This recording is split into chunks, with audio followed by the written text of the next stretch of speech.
ഇവിടെ സംസ്ഥാനത്തിന്റെ വിവിധ ഭാഗങ്ങളിൽ സമസ്തയിൽ നിന്ന് വിഘടിച്ചു പോയ വിഭാഗം വളരെ ആസൂത്രിതമായി വിവിധ മഹല്ലുകളിൽ കുഴപ്പങ്ങൾ സൃഷ്ടിക്കുകയും ഏതൊക്കെ രീതിയിൽ മഹല്ലുകളിൽ ശിഥിലീകരിച്ച് എന്തെങ്കിലും അതിൽ നിന്ന് നേടിയെടുക്കുക, കമ്മിറ്റിയിൽ നേടുക, അല്ലെങ്കിൽ വിഹിതം വെപ്പിക്കുക, അതിന് പോലീസിനെയും മറ്റും സ്വാധീനിക്കുക, ഭരിക്കുന്ന കക്ഷികളെ സ്വാധീനിച്ചുകൊണ്ട് നടത്തുന്നതിന്റെ ഫലം പല ഭാഗങ്ങളും ഇപ്പോൾ നടക്കുകയാണ്. സംസ്ഥാനത്തിന്റെ വിവിധ ജില്ലകളിൽ ഇപ്പോൾ ഇങ്ങനെ പ്രതിസന്ധികൾ സൃഷ്ടിച്ചുകൊണ്ടിരിക്കുന്നു.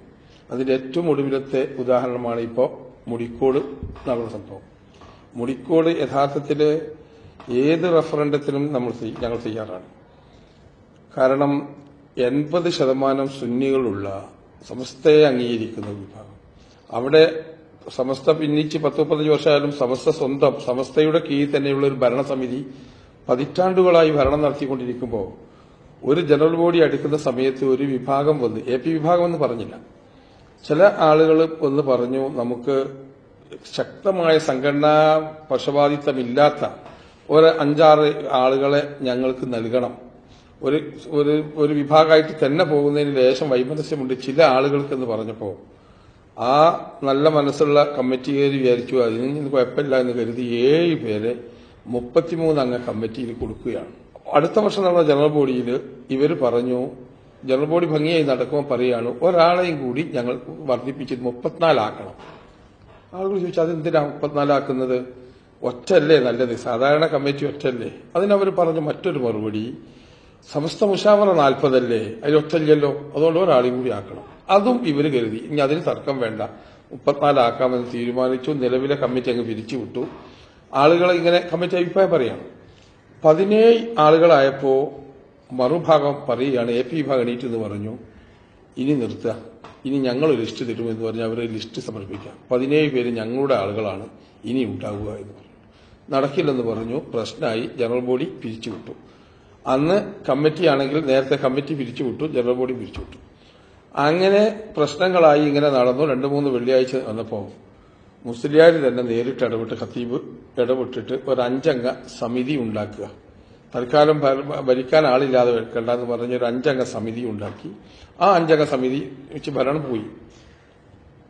നമ്മള് സമസ്തയെ പ്രതിദാനം ചെയ്യുന്ന കമ്മിറ്റി അതിന്റെ എല്ലാ രേഖകളും കൊണ്ട് വഖഫ് ബോർഡിലേക്ക് പരാതി കൊടുത്തു.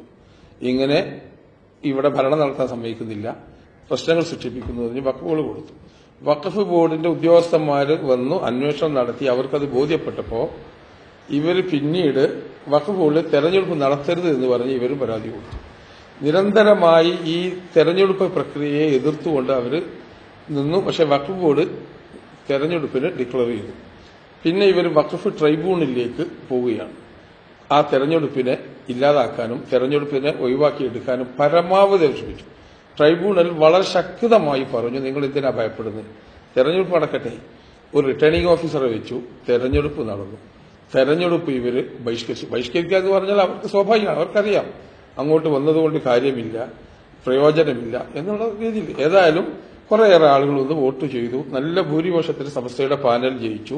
പിന്നെ ഇത് പ്രഖ്യാപിക്കരുത്, ഏകപക്ഷീയമാണെന്ന് പറഞ്ഞ് വഖഫ് ബോർഡിലും വീണ്ടും ഇവര് വഖഫ് ട്രൈബ്യൂണലിലും കേസ് കൊടുത്തു. പക്ഷേ വഖഫ് ട്രൈബ്യൂണൽ അതും വിധി പറഞ്ഞു, ഈ തെരഞ്ഞെടുപ്പ് നിയമാനുസൃതമാണ്. അതുകൊണ്ട് ഇതിന്റെ ഭരണ ചുമതലയും എല്ലാ ഭരണാവകാശവും നിയന്ത്രണവും സമസ്ത EK വിഭാഗത്തിനാണെന്ന് അർത്ഥശങ്കക്കിടയില്ലാത്ത വിധം മുടിക്കോട് പറയുകയുണ്ടായി. എന്നിട്ടും ഇവര് അവസാനം കോടതിയിൽ പോയി. നിരന്തരം അവസാനം കോടതി പറഞ്ഞു, ഈ പ്രശ്നമായിട്ട് ഇനി ഇങ്ങോട്ട് വരരുത്, ഇതിന്റെ അവകാശികൾ ഈ വിഭാഗം തന്നെയാണ്, സമസ്ത തന്നെയാണ്, ഭരണം നടത്തിക്കൊണ്ടിരിക്കുകയാണ്. അതിനിടയിൽ 1-2 പ്രാവശ്യം ഇവർ വീണ്ടും ബഹളങ്ങളുണ്ടാക്കുന്നു, പ്രശ്നങ്ങളുണ്ടാക്കുന്നു. ഒരുതരം ഗുണ്ടകളെ ഇറക്കി അവിടെ പല രീതിയിലും താഴത്ത് കുത്തുബ ഓതുമ്പോൾ മുകളിൽ പോയി ബഹളമുണ്ടാക്കുന്നു, കുത്തുബയെ തടസ്സപ്പെടുത്തുന്നു, കുറെ കുട്ടികളെ കൊണ്ടുപോയി മുകളിൽ കൊണ്ടുപോയി ശബ്ദമുണ്ടാക്കുന്നു. ഇങ്ങനെ നിരന്തരമായി ഇതൊക്കെ നമ്മൾ പോലീസുമായിട്ടും പറയും. അവർക്കൊക്കെ ഇതറിയാം. അവർ വരും, ചില കേസുകൾ എടുക്കുക, അല്ലെങ്കിൽ അങ്ങനെ ആക്കും ഇങ്ങനെ ആക്കും. ഇതിങ്ങനെ പോവുകയാണ്. ഇപ്പൊ ഏറ്റവും ഒടുവിലുണ്ടായ സംഭവം അവിടെ നടന്നപ്പോ കഴിഞ്ഞ വെള്ളിയാഴ്ച അവിടെ സാധാരണ ഈ ബക്കറ്റ് പിരിവ് നടക്കാറുണ്ട്.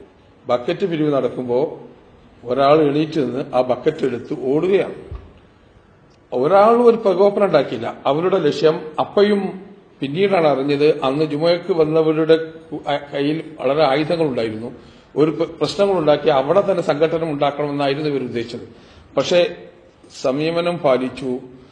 സമസ്തയുടെ വിഭാഗം ആളുകൾ അവിടെ സംയമനം പാലിച്ചു. പള്ളിയാണ്, പള്ളിക്കുള്ളിൽ ഒരു ഖുത്ബ നടന്ന സമയമാണ്. ഈ സമയത്ത് അവിടെ ബഹളമുണ്ടാക്കുന്ന വെച്ചാൽ ഒന്നും ആരും പ്രതികരിച്ചില്ല. ബക്കറ്റും കൊണ്ട് അവർ പോയി. പോലീസിൽ പരാതി കൊടുത്തു. പോലീസ് FIR ഇട്ടു. പ്രതികളെ തിരയാൻ തുടങ്ങി. പോലീസ് പ്രതികളോട് വരാൻ പറഞ്ഞു. ഈ ഒരു സാഹചര്യത്തിൽ പിന്നീട് ഒരു പ്രശ്നമില്ല. ഇവർ ആസൂത്രണം ചെയ്തത് അവിടെ പ്രതിസന്ധി സൃഷ്ടിച്ച് സംഘട്ടനമുണ്ടാക്കി പള്ളി അടപ്പിക്കുക എന്നുള്ള ചില നിഗൂഢ ശക്തികളുടെ മസ്തിഷ്കത്തിൽ നിന്നുള്ള ഒരു ചിന്തയാണ് ആ പള്ളി കക്കോവില പള്ളി പോലെ അടപ്പിച്ച് കഴിയണം, ഞങ്ങൾക്കില്ലെങ്കിൽ ആർക്കും വേണ്ട എന്നൊരു നിലപാടുമായി മുന്നോട്ട് നീങ്ങുന്നത്. അതിന്റെ അടിസ്ഥാനത്തിൽ തന്നെയാണ് അവിടെ സംഘടന ഉണ്ടാക്കണം. എന്നിട്ട് അതിനനുസരിച്ച് ഒരു പോലീസ് സബ് ഇൻസ്പെക്ടർ അതിനനുസരിച്ച് റിപ്പോർട്ട് ചെയ്യണം. ആ റിപ്പോർട്ടിൽ എക്സിക്യൂട്ടീവ് മജിസ്ട്രേറ്റായ തഹസിൽദാർ ഒപ്പുവെച്ചു.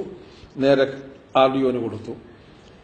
ഇവിടെ പ്രതികളെ അറസ്റ്റ് ചെയ്യുന്നു, പ്രതികളെ പേരിൽ കേസിട്ടു എന്ന് പറഞ്ഞ് 307 അടക്കമുള്ള വകുപ്പിട്ടു. അത് സ്വാഗതാർഹം. പക്ഷേ അത് ഈ സമസ്ത വിഭാഗത്തിന്റെ ആളുകളെ ഇങ്ങനെ ശക്തമായ നടപടിയെടുക്കുന്നു എന്ന് ഒരു ഭാഗത്ത് ബോധ്യപ്പെടുത്തുകയും മറുഭാഗത്ത് ശക്തമായി ആ പള്ളി അടപ്പിക്കാനുള്ളതായ എല്ലാ രേഖകളും എല്ലാ നടപടിക്രമങ്ങളും പോലീസിന്റെ ഭാഗത്തു നിന്നുണ്ടായി എന്നുള്ളത് ഏറെ ദുഃഖകരമാണ്. ഇന്നലെ RDO ചർച്ചയ്ക്ക് വിളിക്കുകയും RDOയോട് വഖഫ് ബോർഡിന്റെ തെരഞ്ഞെടുപ്പും അതനുബന്ധിച്ചുള്ള ഡിക്ലറേഷൻ അതൊന്നും നോക്കാൻ പോലും കഴിയാതെ അദ്ദേഹം പറഞ്ഞത്, എന്നെ സംബന്ധിച്ചിടത്തോളം എനിക്കവിടെ പോലീസ് റിപ്പോർട്ടുണ്ട്, അവിടെ പ്രശ്നങ്ങളുണ്ടാകുമെന്നാണ്. പോലീസിന്റെ ഭാഗത്തുനിന്ന് വന്ന റിപ്പോർട്ടാണ്. നിങ്ങൾ തെരഞ്ഞെടുപ്പ് നടത്തി കഴിഞ്ഞ് ഒരു വർഷം കഴിഞ്ഞില്ല, ഇനി രണ്ടാമത് തെരഞ്ഞെടുപ്പ് നടത്തണ്ടേ എന്ന് ചോദിച്ചപ്പോൾ യഥാർത്ഥത്തിൽ അത് തെരഞ്ഞെടുപ്പ് നടത്തേണ്ടത് വഖഫ് ബോർഡാണ്. പോലീസിന് അതിൽ റോളില്ല. ഇവിടെ പോലീസ് റോളെടുത്ത് തെരഞ്ഞെടുപ്പിന് ഏത് സമയത്ത് നമ്മൾ തയ്യാറാണ്. ഒരു പ്രശ്നവുമില്ല. തെരഞ്ഞെടുപ്പ് നടത്താനും ആ തെരഞ്ഞെടുപ്പിന്റെ അടിസ്ഥാനത്തിൽ ആ മഹലിന്റെ അടിസ്ഥാനത്തിൽ ഭൂരിപക്ഷം അനുസരിച്ച് എപ്പോഴും തയ്യാറാണ്. അത് വർഷമാക്കേണ്ടതില്ല. ഞങ്ങൾക്ക് വേണമെങ്കിൽ അതിനു മുമ്പ് ആക്കാം. അതിന്റെ ഭരണഘടന അനുസരിച്ച് പോട്ടെ, അത് ഞങ്ങൾ എതിരല്ല. പക്ഷേ അവിടെ പ്രശ്നങ്ങൾ സൃഷ്ടിച്ചുകൊണ്ട് പള്ളി അടപ്പിക്കുക എന്നുള്ള നിഗൂഢ ശ്രമം അത് ഇവിടെ മാത്രമല്ല ഓരോ സ്ഥലത്തും ശ്രമിച്ചു. ഇപ്പൊ പള്ളിക്കൽ ബസാർ അതായിരുന്നു. ബഹുമാനപ്പെട്ട ഹൈക്കോടതിയുടെ ശക്തമായ ഇടപെടലായിരുന്നുവെങ്കിൽ പള്ളിക്കൽ ബസാറിന്റെ പള്ളിയിൽ പോയി മടങ്ങി കിടക്കുമായിരുന്നു. അതിന്റെ ഭാഗമായി അവസാനം ഹൈക്കോടതി ചോദിച്ച ചോദ്യം, ഏതടിസ്ഥാനത്തിലാണ് RDO ഈ പള്ളി ഏറ്റെടുക്കുന്നത്? അവിടെ പള്ളിക്കൽ ബസാറിൽ നിയമാനുസൃതം തെരഞ്ഞെടുപ്പ് നടന്നുവെന്ന് വഖഫ് ബോർഡും വഖഫ് ട്രൈബ്യൂണലും അംഗീകരിച്ച സ്ഥിതിക്ക് എന്തടിസ്ഥാനത്തിലാണ് ഈ പള്ളി ഏറ്റെടുക്കുന്നത്? തിരിച്ചു കൊടുക്കണമെന്ന് ബഹുമാനപ്പെട്ട ഹൈക്കോടതിയുടെ ഉത്തരവിന്റെ അടിസ്ഥാനത്തിലാണ് പള്ളി തുറന്നു കിട്ടിയത്. ഇപ്പൊ തച്ചണ്ണയും അതുപോലെ തന്നെയാണ്. പള്ളി അടപ്പിക്കാനുള്ളതായ ശ്രമം, വെറുതെ ഓരോ വെള്ളിയാഴ്ച പ്രശ്നങ്ങൾ ഉണ്ടാക്കുക, എന്നിട്ട് പോലീസിൽ കൊടുക്കുക, എന്നിട്ട് പോലീസിൽ മധ്യസ്ഥ റോൾ എടുക്കുക, എന്നിട്ട് നമ്മൾക്ക് ഓർക്ക് കമ്മിറ്റി കൊടുത്തുകൂടെ എന്ന് ചോദിക്കുക. അങ്ങനെയുള്ള ചില മേൽ ആളുകളുടെ മുകളിൽ നിന്നുള്ള നിർദ്ദേശം അനുസരിച്ച് അവരെ വിനീത വിധേയന്റെ വിഡ്ഢിവേഷം കെട്ടുന്ന ചില പോലീസ് ഉദ്യോഗസ്ഥന്മാരുണ്ട്. അതിന്റെ ഭാഗമായി തന്നെയാണ് ജില്ലയിൽ, ഈ മലപ്പുറം ജില്ലയിൽ മാത്രമല്ല പാലക്കാട് ജില്ലയിലും പ്രശ്നങ്ങളുണ്ട്. അവിടെയും പള്ളികൾ അടഞ്ഞു കിടക്കുന്നു. പള്ളികളിൽ ഓരോ സ്ഥലത്തും പ്രശ്നങ്ങൾ ഉണ്ടാക്കുന്നു. ഒരു കൊടക്കാട് എന്ന സ്ഥലത്ത് ഒരു സബ് ഇൻസ്പെക്ടർ നേരിട്ട് കയറി പള്ളിയിലെ നമസ്കാരം അവിടെ മുടക്കി. മുഖ്യമന്ത്രിയോട് ഞങ്ങൾ 2 തവണ ഈ പ്രശ്നങ്ങളൊക്കെ പറഞ്ഞിരുന്നു. അദ്ദേഹത്തിന് അത് ബോധ്യപ്പെട്ടു എന്ന് പറഞ്ഞു. ബഹുമാനപ്പെട്ട DGP ബെഹ്റയെ പോയി കണ്ടു. ഞങ്ങൾ അദ്ദേഹത്തോട് പറഞ്ഞു. IG കണ്ടു. ഇതൊക്കെ എല്ലാ രീതിയിലും അതിന്റെ മാർഗത്തിലൂടെ, അതിന്റെ നിയമാനുസൃത മാർഗത്തിലൂടെ മാത്രമേ പോയിട്ടുള്ളൂ. ഇപ്പൊ സംസ്ഥാനത്ത് നിരവധി മഹലുകളിൽ പ്രശ്നമുണ്ട്. ഏതെങ്കിലും ഒരു FIR എങ്കിലും സമസ്ത ചെന്ന് പ്രശ്നമുണ്ടാക്കിയതായ ഒരു FIR പോലും സംസ്ഥാനത്ത് ഒരു ഭാഗത്തില്ല. ഇതൊക്കെ സമസ്തയുടെ നേതൃത്വത്തിൽ നടക്കുന്ന പള്ളികളിൽ മറുഭാഗം വന്ന് ബഹളമുണ്ടാക്കുന്നതാണ്. ഇവിടെ AP വിഭാഗത്തിന്റെ എത്ര സ്ഥാപനങ്ങളുണ്ട്? 10% പോലും അവർക്ക് പിൻബലമില്ലാത്ത മഹലുകൾ അവർ സ്വന്തമായി വെക്കുന്നുണ്ട്. എന്നാൽ അവിടെ പോലും ഇന്ന് വരെ ഒരാൾക്കും ഒരു ഉദ്യോഗസ്ഥനോ ഒരു എക്സിക്യൂട്ടീവ് മജിസ്ട്രേറ്റായ തഹസിൽദാർക്കോ അല്ലെങ്കിൽ സബ് ഇൻസ്പെക്ടർമാർക്കോ പറയാൻ കഴിയില്ല സമസ്ത വിഭാഗം അവിടെ പോയി ബഹളമുണ്ടാക്കി അല്ലെങ്കിൽ പ്രശ്നമുണ്ടാക്കി എന്ന് പറയാൻ കഴിയില്ല. ഉണ്ടാക്കിയിട്ടില്ല. കാരണം അത് ആരാധനാലയമാണ്. അവിടെ പ്രശ്നങ്ങൾ ഉണ്ടാവരുത്. അവിടെ യഥാർത്ഥത്തിൽ 100% ഇപ്പോഴും ഞങ്ങൾ വെല്ലുവിളിച്ചു പറയുന്നു. പല മഹലുകളിലുണ്ടല്ലോ ഈ ജില്ലയിൽ തന്നെ തെരഞ്ഞെടുപ്പ് നടത്താൻ തയ്യാറുണ്ടോ ഇവർ? ഞങ്ങൾ ഈ തെരഞ്ഞെടുപ്പ് നടത്തുന്നത് പോലെ ഇവർ നടത്താൻ തയ്യാറുണ്ടോ? ഇവർ ഭരിക്കുന്ന മഹലുകളിൽ ഞങ്ങൾ വെല്ലുവിളിക്കുന്നു. അവർക്ക് കിട്ടില്ല. കാരണം 80-70% ആളുകൾ സമസ്തയെ പ്രതിദാനം ചെയ്യുന്നവരായിട്ട് പോലും മറുഭാഗം മഹല്ലുകൾ അക്കാലഘട്ടത്തിൽ ടൈഗർ സുന്നി മറ്റു ചില ആളുകളൊക്കെ കൂടി അതുപോലെ രീതിയിൽ പിടിച്ചടക്കി ഭരിക്കുന്ന കുറേ മഹലുണ്ട്. സ്വാഭാവികമായിട്ടും ഇത് ഇനി ഇങ്ങനെ കൈയും കെട്ടി നോക്കി നിൽക്കാൻ ഞങ്ങൾ തയ്യാറല്ല. ശക്തമായ ജനാധിപത്യപരമായ രീതിയിലുള്ള പ്രക്ഷോഭങ്ങളുണ്ടാകും. ഇന്നലെ അതിന്റെ ഭാഗമാണ് മലപ്പുറം ജില്ലയിൽ ഒരു ചെറിയ പത്രവാർത്തകളിൽ തന്നെ എത്രയോ ആളുകൾ വന്ന് പ്രതിഷേധ സംഗമം നടത്തിയിട്ടുണ്ട്. ഇനി ഞങ്ങൾ അടുത്ത് തന്നെ യോഗം കൂടുന്നുണ്ട്. ബഹുമാനപ്പെട്ട സമസ്ത നേതാക്കളും സമസ്ത ലീഗൽസെല്ലും യോഗം കൂടി ആവശ്യമായ നടപടികൾ സ്വീകരിക്കും.